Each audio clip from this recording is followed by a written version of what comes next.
नमस्कार दोस्तों, मैं आपका एस्ट्रोलॉजर और गाइड विजय गोयल बोल रहा हूँ। आज मैं बिल्कुल एक नया टॉपिक लेके आया हूँ। आज हम पाराशर ज्योतिष सिद्धांत पर आधारित एक ग्रह योग के बारे में चर्चा करेंगे। वो ग्रह योग का नाम है सकट योग। सकट योग बहुत ही चर्चित दुर्योग है। ये अच्छा योग नहीं माना जाता और ये चंद्रमा और बृहस्पति के संबंध से इनकी आपस में जो पोजीशन है उससे ये निर्मित होता है।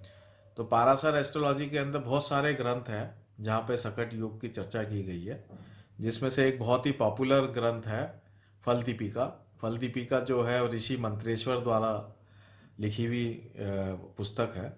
और इसमें अगर हम चैप्टर 6 में जाएंगे तो चैप्टर 6 में श्लोक 14 के अंदर सकट योग का वर्णन है कि कैसे ये निर्माण होता है। और चैप्टर 6 में श्लोक नंबर 17 में उसमें इस योग का फल क्या मिलता है वो उसमें वर्णित है। तो वहाँ वहाँ आप जाके आप पढ़ सकते हैं। मैं इसको आपको यहाँ पे एक संक्षेप में बताता हूँ कि इसका निर्माण कैसे होता है। चंद्रमा से 6, 8 और 12वां भाव के अंदर अगर बृहस्पति हो तो सकट योग बनता है। 6, 8, 12, 6 हाउस, 8th हाउस और 12th हाउस फ्रॉम मून अगर जुपिटर की पोजीशन होती है तो सकट योग बनता है। ये एक अच्छा योग नहीं माना जाता। इसमें व्यक्ति बहुत संघर्ष करता है, उसका जीवन में बहुत ज़्यादा उतार चढ़ाव आता है। कई बार प्रमोशन हो जाते हैं, फिर डिमोशन भी हो जाता है। उसको उचित यश नहीं मिलता। जो वो सामाजिक व्यवहार रखता है उसमें उसको यश प्राप्त नहीं होता। जो वो काम करता है उसमें उसको उचित मूल्य नहीं मिलता है। उसको फाइनेंशियल काफ़ी स्ट्रगल करना पड़ता है। और कई बार वो व्यक्ति डिप्रेशन में भी रहता है, निराशा भी उसको जीवन में रहती है। तो ये एक तरह से संघर्षमयी योग होता है। सकट योग एक संघर्षमयी योग है, इसको अच्छा नहीं माना है।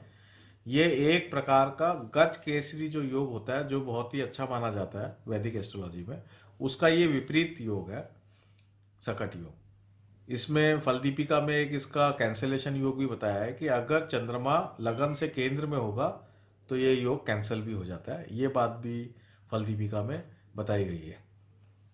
लेकिन वही है कि चंद्रमा से 6, 8, 12 में अगर बृहस्पति हो तो सकट योग बनता है।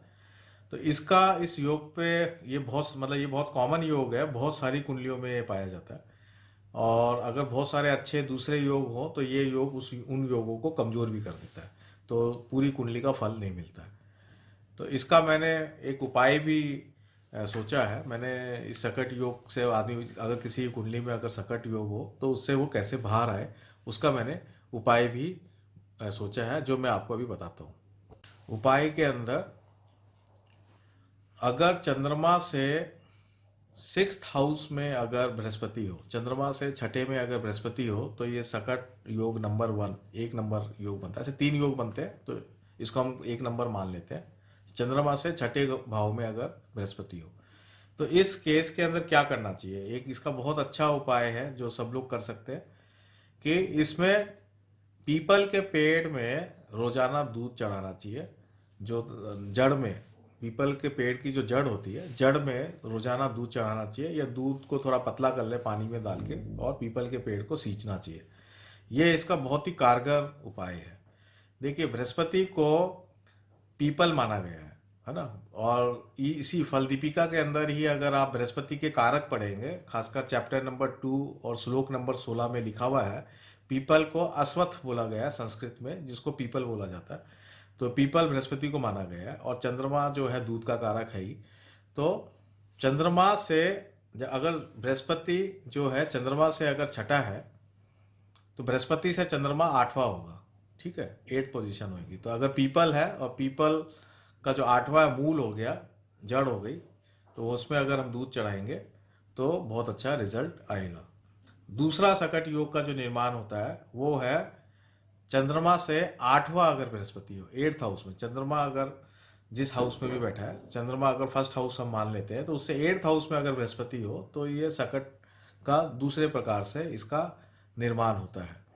तो इसके लिए जो सबसे बेस्ट उपाय है चंद्रमा से 8वां, वो है दूध में हल्दी डाल के रोजाना पिए आदमी, रोजाना दूध में हल्दी डाल के।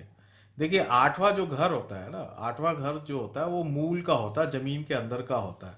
हल्दी जो है कंद है एक, हल्दी जो है कंद है, और बृहस्पति एट्थ हाउस का कंद जो होता है वो हल्दी होती है।